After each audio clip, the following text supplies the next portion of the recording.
al, al vocal ejecutivo del INE en Veracruz.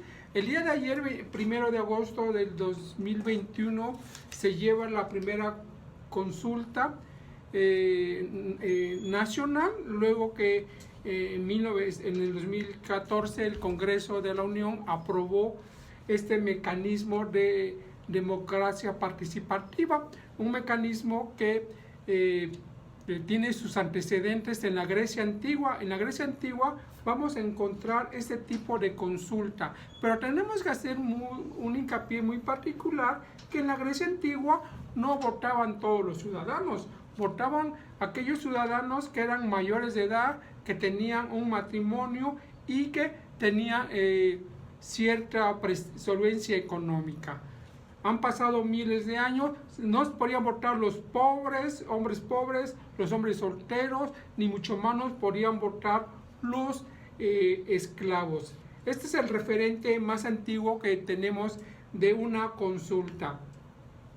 Una consulta, a mí esta parte de popular me suena ideológicamente hablando a este sistema del socialismo.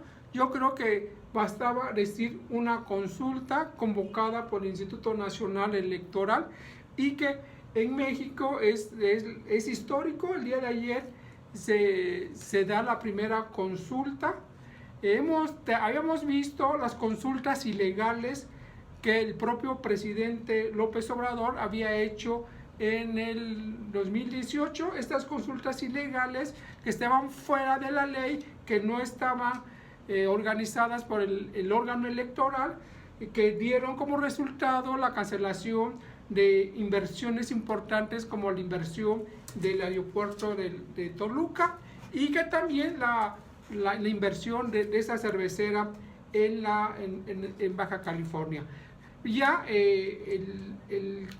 la consulta del día de ayer se enmarca en el marco de la legalidad, es decir, desde el 2014 los diputados de esa Cámara habían aprobado estos mecanismos de consultas y plebiscitos para la población mexicana. Y vamos a ver que ayer se pactó que el primer domingo de agosto de 2021 se haría esta consulta. Es una consulta histórica en todos los sentidos, porque es la primera que se organiza en los marcos de la legalidad. El Instituto Nacional Electoral, que tuvo era el órgano y el instrumento para realizar este tipo de consulta, con un presupuesto de cerca de más de 500 millones de pesos que fueron producto de una serie de reajustes del presupuesto que había logrado el instituto este año electoral. Varias de las partidas del proceso electoral del pasado 6 de junio fueron ahora tomadas para esta consulta. El instituto había programado y diseñado un presupuesto de 1.500 millones de pesos que no fue aprobado por la Cámara de Diputados ni por Hacienda. 800 millones de pesos tampoco, y ya con los recursos propios va a hacer su consulta el día de ayer. Nos vamos a un corte comercial que nos está indicando nuestra productora.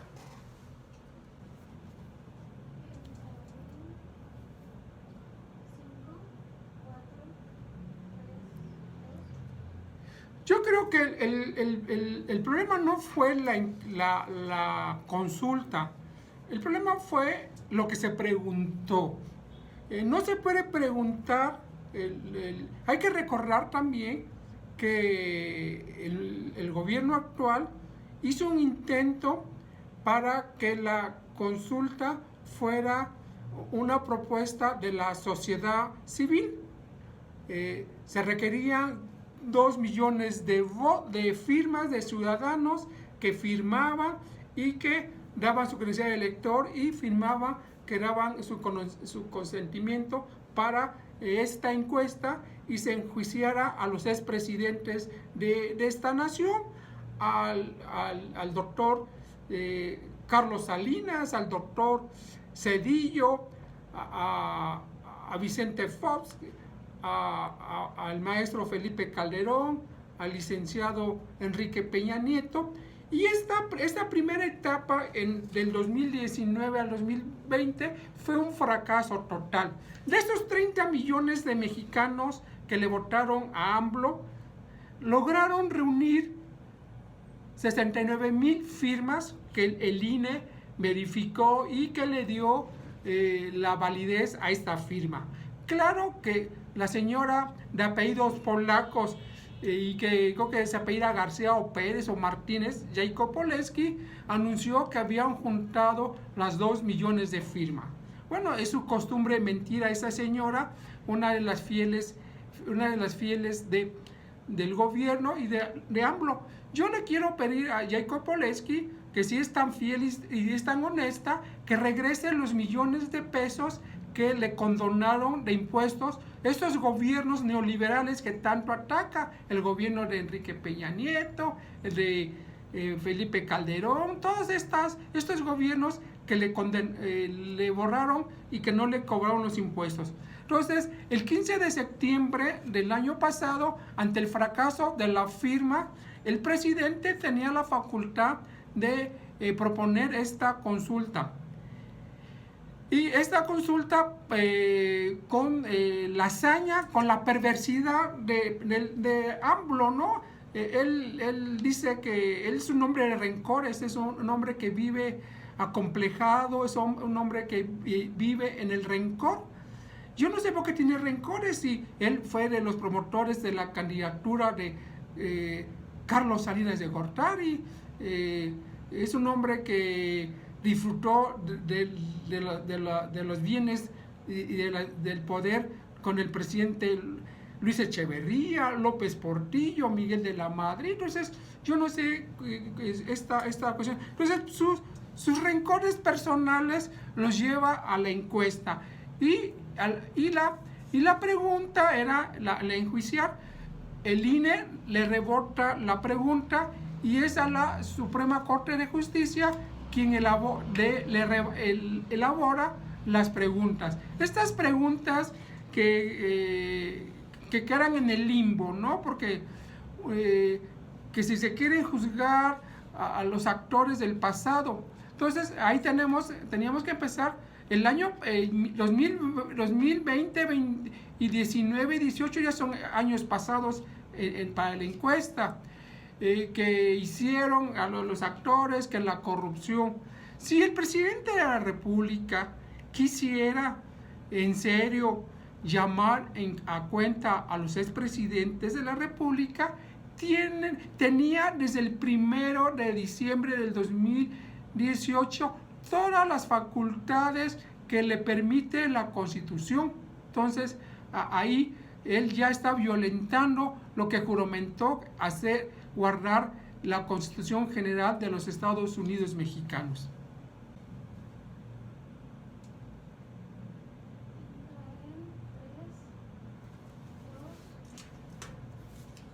Continuando con la idea de que el presidente de la República tiene todas las facultades que le otorga la Constitución para enjuiciar a los expresidentes de la República, a los exgobernadores, a los exalcaldes, a los exdiputados.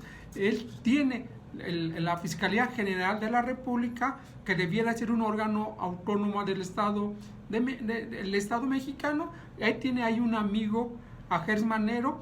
¿Por qué no han hecho por qué no se ha enjuiciado, se ha llamado en cuenta a los expresidentes sin necesidad de una consulta popular, sin la necesidad de ser avalado y apoyado por una mayoría del pueblo? Eso se me hace un acto demagógico. Ellos tienen toda la fuerza de la legalidad para hacer cuentas y revisar si estos expresidentes de la República. Y bueno, aquí tenemos que también denunciar que a su padrino, el presidente Luis Echeverría, no lo ha tocado. Luis Echeverría, que es el responsable de la matanza del 2 de octubre de 1968, de la matanza del 10 de junio de 1971, del inicio de la crisis económica de este país en noviembre de 1976. A Luis Echeverría, a sus 99 años, el falso Mesías no lo ha tocado, y ahí está Luis Echeverría. Entonces, o todos coludos o todos rabones. Entonces yo creo que no hay voluntad política del presidente. Lo que hubo es un circo que le costó 500 millones al Instituto Nacional Electoral, un circo que lamentablemente vimos ayer que no salió la población a votar. Creo que el 7% salió. Se necesitaban 37 millones de votos para que esta consulta, que ni siquiera iba a ser vinculante, porque como no está especificado a quién va, entonces se tendría que hacer otro ejercicio. Pero bueno, Veracruz, con un padrón de 5.900.000 veracruzanos que teníamos el derecho de sufragar, tampoco salieron. Salieron mínimos. Yo salí por el pan y a comprar la comida, y no hubo movilización.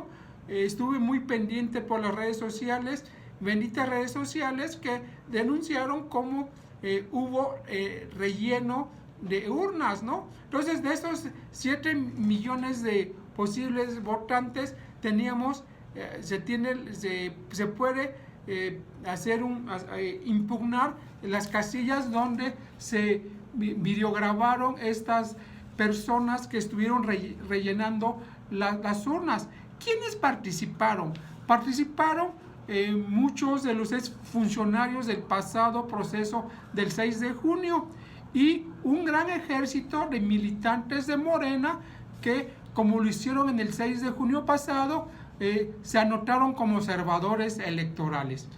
No hubo representación de los partidos políticos, no hubo representación más que de los militantes de Morenas disfrazados como observadores electorales. Y yo creo que dejamos pasar esta histórica jornada. El mecanismo de la consulta es interesante, es la primera vez que se practica. Yo recordaba en 1990 el dictador Augusto Pinochet, igual que el actual dictador, Augusto Pinochet puso en consulta si seguiría gobernando o se tenía que retirar del gobierno de Chile. Y la pregunta fueron como la de hoy: ¿sí continuar o no continuar?